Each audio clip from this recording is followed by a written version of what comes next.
Dear brothers and sisters, when you look at the pile of rubble in Gaza, what do you see? This khutbah is not going to spend too much time with that particular question, but it does frame the hadith that we're going to be speaking about profoundly.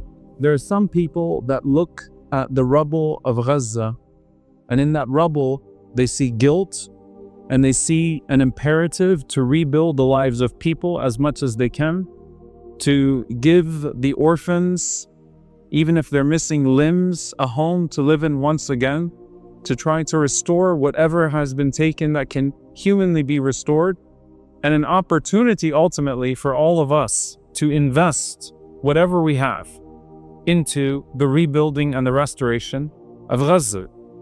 But there are some people, they call them the investors, and you can look up the politics behind that term, that have been looking at Gaza and they see gas under its surface.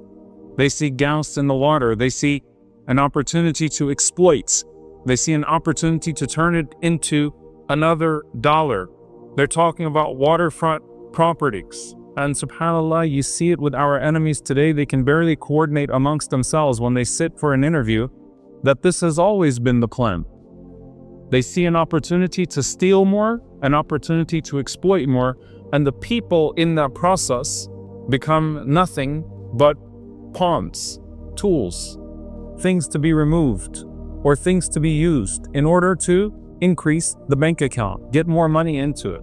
So the gas in Gaza is an opportunity. You look at Sudan. Like today I saw a video that was heartbreaking of a man that's being hung as his shoulders are dislocated by one of the RSF forces. And the person who's filming him, just like the Zionist soldiers in Gaza, is laughing uncontrollably. What did they see in Sudan? They didn't see people, they saw gold. There are those that looked at Gaza and saw gas. There are those that looked at Sudan and saw gold. It's another opportunity for exploitation. What about us? Do we see the imperative to rebuild, to restore, to be with them in their moments of destruction and havoc? This is a global current of greed. But there is an incredibly powerful hadith that the Prophet ﷺ told us about, or told us will come to be before the Day of Judgment. He said in this authentic hadith from Sahih Muslim, قال صلى الله عليه وسلم تقيء الأرض أفلاذ كبدها, that the earth will vomit its pieces of liver out. And he said, sallallahu alayhi wasallam, أمثال الأسطواني من الذهب والفضة. And the liver of the earth as it vomits out will be like columns of gold and silver.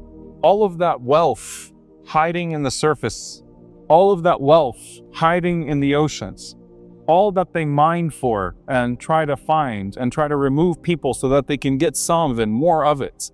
The new discovery of gold here, the new discovery of this there, the new currency that came out, the new way to make another dollar, all of it just vomits out of the earth or is vomited out of the earth. And the Prophet ﷺ says, فَيَجِيءُ الْقَاتِلُ فَيَقُولُ فِي هَذَا قَتَلْتُ. The murderer walks up to all of this gold and silver that's been vomited out of the earth, and he says, it was for this that I murdered. It was for this that I murdered.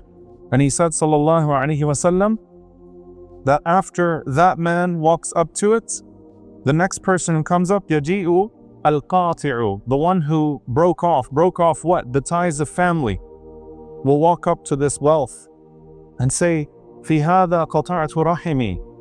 I ruined my family relationships for this. I cut off my brother for this. I, pit myself or pit family members against each other for another dollar of inheritance, for an argument over land.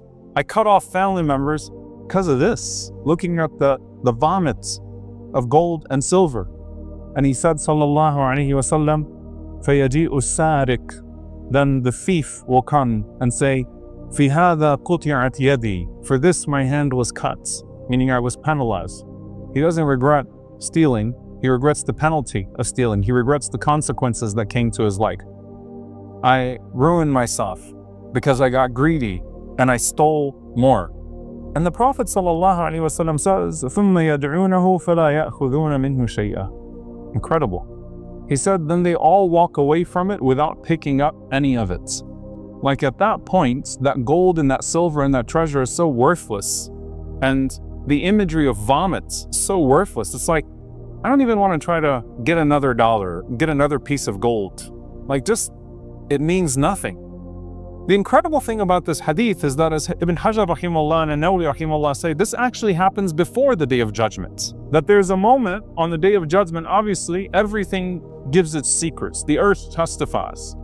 People come forward and things come forward. Your own limbs will testify. And all of the rubble, every piece of it in Gaza will testify to the crimes that are buried underneath. All that is there. But they say that this is referring to slightly before the Day of Judgment, when greed has caused such an upheaval and so much chaos in the world that everything has broken down.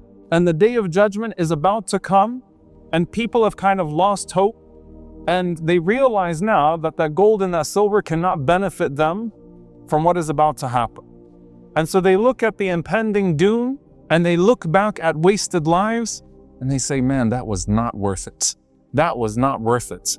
Some of them talked about the loss of the currency of gold and silver, that it doesn't even matter anymore, that these things, that global wars were waged over, exploitation was waged over, that the value has already been lost at that point because of the complete breakdown of system. What was this for? What was it worth? I killed somebody, I stole from somebody, I lost family. Was it actually worth it?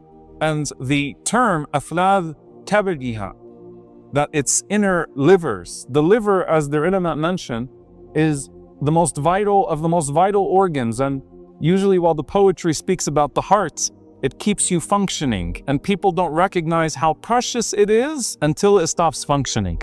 Until it stops functioning. That's when people recognize that that precious possession, what you once considered to be so precious but did not pay attention to, now has come back to bite you. So the question becomes, was it really worth it? Was it worth the betrayal? Was it worth the lost relationships? Was it worth the punishment on the Day of Judgment? And imagine when the Day of Judgment actually happens now, and like, now I've got to worry about this stuff too. Here's the thing. There is, on the Day of Judgment, as the ulama said, another layer of exposure, which is the agendas and the hidden motives. And those things will come out of the earth as well. So you have face value, and then you have what drove people to these crimes and what drove people to lose themselves. And this becomes the personal mirror. Now, we can talk about these global shifts and we can talk about global greed, but all of these are built upon personal manifestations of greed and personal manifestations of evil and personal manifestations of narcissism. And people that lost themselves and then took an entire community, sometimes a whole country, sometimes the whole world with them, on that journey of self-destruction and caused the world to destruct as well. There's a personal mirror. Was the argument worth what it cost you? The argument between family, the argument between friends. I really want to stake my ground in this. I want to win this argument so bad that I'm not going to give in.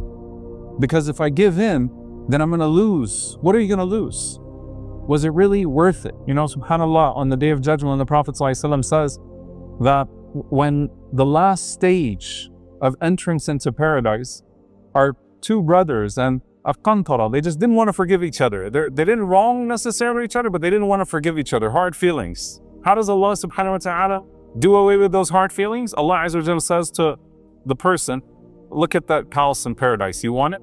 Let it go with your brother. Okay. Do I have to see the house in paradise to know that it exists? And know that liman taraka mira'an kana muhirqan, like to leave off an argument even when you're right, is actually always worth it, because I already believe that the reward is worth losing the argument.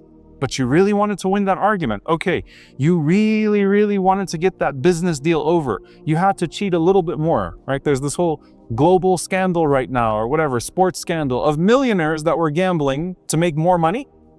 You were already a millionaire. Why are you cheating people out? Why are you putting yourself through more of this so that you can get an extra dollar? That's worldly consequence. But was that extra dollar of riba, that extra dollar, that extra thing that I cheated with really worth the loss of barakah in my life? The complete loss of blessing in my life? And then needing Allah subhanahu wa ta'ala and having to be punished for it? Was that ego worth your marriage? Was that ego worth your parents? Was that ego worth your brother, your sister? Was it worth it to stake your ground in that? And you keep going on and on and on and discussing the opportunity costs that Allah subhanahu wa ta'ala gives to you every single day. Sometimes it's time.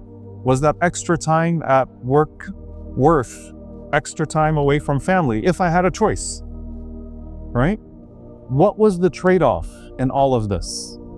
And imagining yourself to be this person who comes up and who stands in front of it all once the earth spits it all out, vomits it all out, and says, yeah, I don't think it was worth it. The permanence of it, the permanence of the consequences, the way that it will testify, the people I lost, the limbs I lost, the money I lost, the emotions I lost, it really wasn't worth it. None of it was worth it. And Allah subhanahu wa ta'ala does not want for you to fall into the place of regret. In fact, before you get to the regret, Allah Azza wa Jal gives you the instructions of how to curb greed, curb the desire to betray, curb the desire to win an argument, curb their ego, curb it all, so that you don't find yourself standing in one of those situations saying, this wasn't worth it. This wasn't worth it.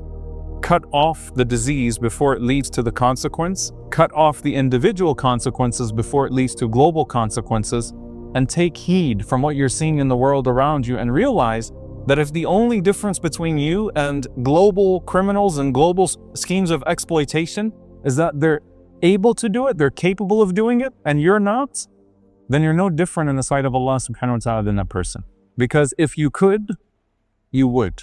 So just like a person looking at Gaza right now and saying, if I could save everybody there, I would, Allah Azza wa Jalla will write down that intention. Likewise, a person of greed who looks at it, and may Allah foil all of their plans. May Allah replace their waterfront properties with permanent chambers in hell. May Allah subhanahu wa ta'ala foil it all. But if I could, I would.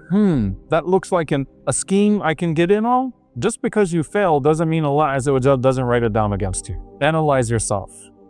Relationships with parents, relationships with spouses, relationships with kids, relationships with friends and brothers and sisters. Was it worth it at the end of the day? Finally, I end with this.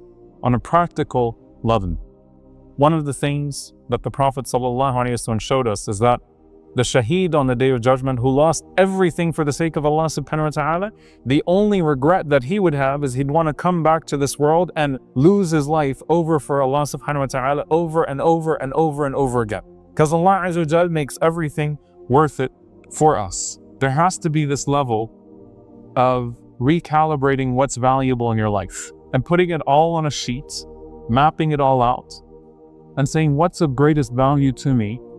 And does my effort, does my deed, does my expression show a proportionality to what I say holds more value in my life? Because Allah Azza wa Jal will test us with our words, just as He will test us with our possessions.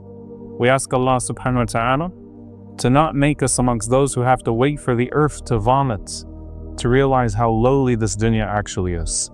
May Allah subhanahu wa ta'ala allow us to see the palaces of gold and ruby in our Jannah and all that He promises so vividly with our hearts that we work towards it from now as if we can see it with our eyes. May Allah subhanahu wa ta'ala allow us to rescue our relationships from ourselves, to rescue ourselves from our ego, and to rescue us from the desire for wealth that destroys societies, that destroys countries, that destroys the world. May Allah Azza wa Jalla not let us be amongst those who take part in its destruction. And may Allah subhanahu wa ta'ala make us amongst those who rescue it from that greed and from that individual destruction turn societal destruction. Allahumma ameen. Aqulu qawli hadha wa astaghfirullah li wa lakum wa li sa'iril muslimin fastaghfiruhu innahu al-ghafurur rahim.